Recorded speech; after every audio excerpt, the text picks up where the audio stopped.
అటు ట్రంప్ చేసిన cease fire post ఏదైతే ఉందో అటు పాక్ కానీ ఇటు మన ఇండియా కానీ రెండు ఓకే చేసాయి. ఇటు మీరు కానీ నేను కానీ అనుకున్నాం ఓకే యుద్ధం ఆగిపోయింది, మనమే గెలిచాం. మళ్ళీ అంతలోనే దీనిని పాకిస్తాన్ బ్రేక్ చేసిందని చాలా మంది ఆరోపిస్తున్నారు. ఇదేం సీజ్ ఫైర్, ఇదేం యుద్ధ విరామం అనేసి చాలా మంది అంటున్నారు. అసలు ట్రంప్ పోస్ట్ చేసిన ఈ సీజ్ ఫైర్ అంటే ఏంటో తెలుసుకుందాం. అసలు సీజ్ ఫైర్ అంటే కాల్పుల విరమణ. మన భారత్ పాకిస్తాన్ల మధ్య కాల్పులు ఆగమని ఒక చిన్న ఒప్పందం. కానీ ఈ మాట వినగానే మీరు ఒక విషయం గుర్తుపెట్టుకోండి, ఈ సీజ్ ఫైర్ అనేది శాంతికి ఒప్పందం కాదు, ఇది ఒక చిన్న బ్రేక్ అంతే. గడిచిన 2 వారాలుగా సరిహద్దుల మధ్య రక్తపోటు పెరుగుతుంది. అటు పిల్లల అరుపులు, ఇటు తల్లుల ఏడుపులు, ఇందులో ప్రతి ఊరు బాధపడుతుంది. ఇలాంటి సమయంలో ఈ సీజ్ ఫైర్ వచ్చిందంటే అవి ప్రాణాల కోసం కాదు, వ్యూహాల కోసం అని అర్థం.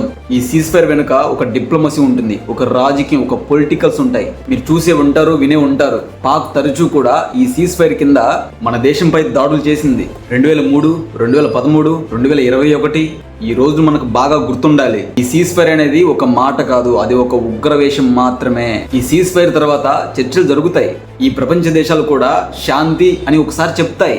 ఈ సీజ్ ఫైర్ అంటే యుద్ధం ఆగిపోవడం మాత్రం కాదు, అది మన దేశానికి కొంత టైంని కూడబెట్టుకోవడానికి మాత్రమే.